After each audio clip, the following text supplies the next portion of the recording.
As lawyers, we spend a lot of time making binders, studying binders, piling binders, copying binders. Okay, and I have had, over the course of my career, made hundreds of binders. I've made people make hundreds of binders. I've made juries sit through and page through huge numbers of binders. But I want to tell you about the very most important binder of my life. This is the binder that changed my life, or at the very least, changed my understanding of my life.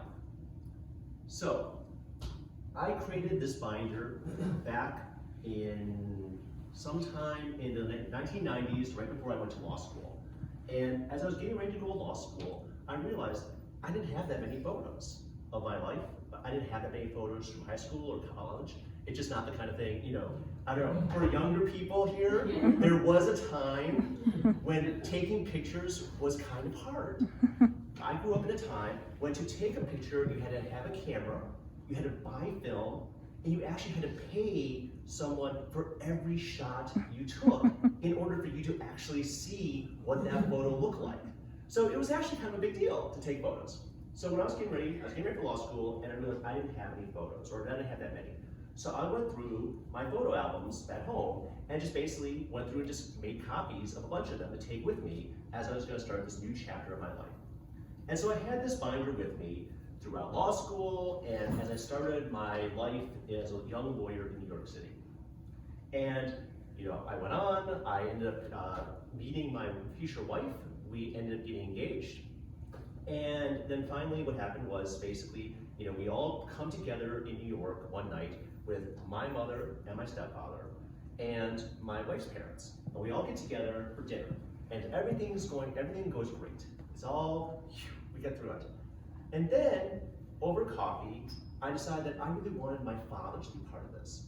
My father had passed away when I was only 16 years old. And so I wanted him to be a part of this night, this coming together of our families, this new chapter of our life. So I took out this binder and I handed it to my mother-in-law, my future mother-in-law. And we started talking. And as she opened this binder, she saw the other man in her life. Because what happened is that this man was my father, but he was also the man that my future mother-in-law almost married back in Korea, back in the 1960s. Now, my father was part of the Kim family legend. He was the other guy. He was the doctor whom Helen's mother almost married, but Helen's grandfather picked who she was going to marry. And he decided between this doctor in Korea or the guy who did become my wife's father. And this other guy, she never knew what happened to him. She knew he went to the United States and she never saw him again, never heard from him again. He sent her a letter from the United States, but she never got the letter. And that was it. And she told me that story a month beforehand when I met them over dinner one time, and I thought nothing of it because there were a lot of doctors who came from Korea to the United States in the 1960s. And but why would I have thought it?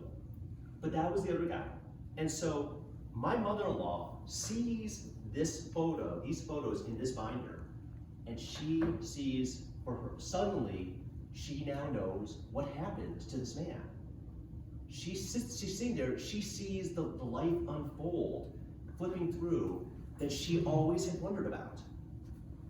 And she now realized that this man had passed away, and that this man's son was going to marry her daughter. Mm-hmm. And I will say this, she revealed nothing. She sat there, okay, and said nothing as all this is happening. The only thing she says is, oh, what was his name? And my mother says his name. She says, oh. And she turns to the next page. She reveals nothing at all. Okay. the night ends. I'm feeling like things went really well, but that's what I thought. Helen goes back to her place with her parents, and she's sitting there, and they're talking about the night.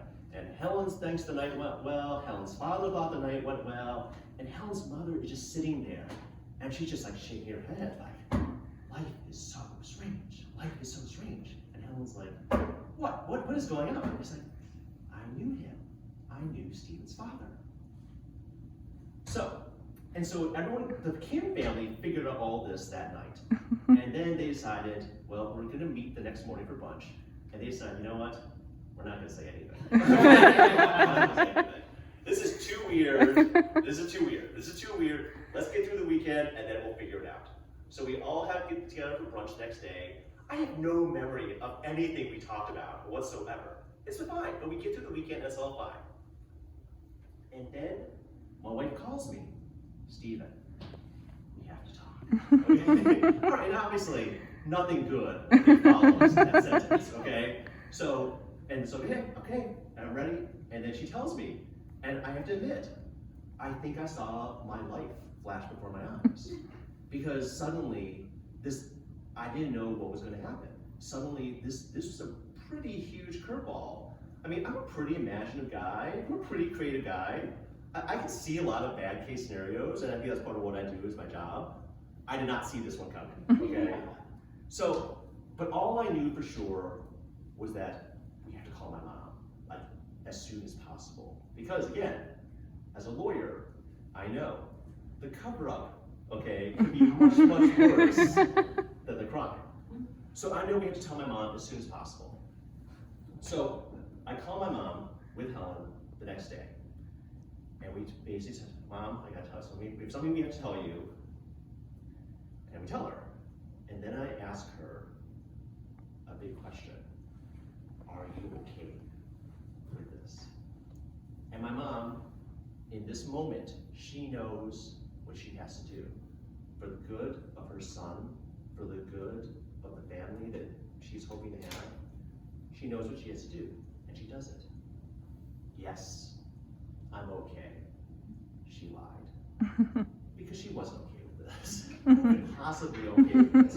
But she knew what she had to do, because in that moment, and she said, of course, yeah, I'm okay. And then, now, she gets through it, we get through it, and we continue on. What happens actually is she does actually, after she got a little chance to get over the shock, she does remember, my father actually did tell her about this other woman, and actually made a point of telling my mother this other woman's name. And my mother remembers laughing about it at the time, because why would I ever need to know this? You know, I'm never gonna run into this woman again. But my dad made a point of telling her, and you know, I'm so grateful he did it, because later on, when she finally saw my future mother-in-law's name, that's when she got the confirmation, like, oh my God, that really was her. So, anyway, so, this is a crazy story. A lot of people have heard this story. It was actually, I was featured on This American Life talking about this. But what I'd like to think about, and maybe to wrap up today's event, I really want to say that like what I just strongly believe is that we all have these kind of crazy stories in our life, in our family. I am just very lucky to know it. I wouldn't have known this, you know, but for this binder and just the chance of like figuring out, finally sharing this information. You know, I actually knew my wife's sister all through college. We never would have figured this out. So I strongly believe we all have these stories. I'm lucky enough to know it. So I guess I like to really encourage people to, one, take the time to just try to figure out, learn more about your own families while you can. And also just to remember like, that we all have these great stories behind us. And so I hope that's something that we really can appreciate, you know, in this month, Asian Pacific American Heritage Month, and the other heritage months that come up, and just as we go about our overall lives. So thank you all to all of you for joining us for this event.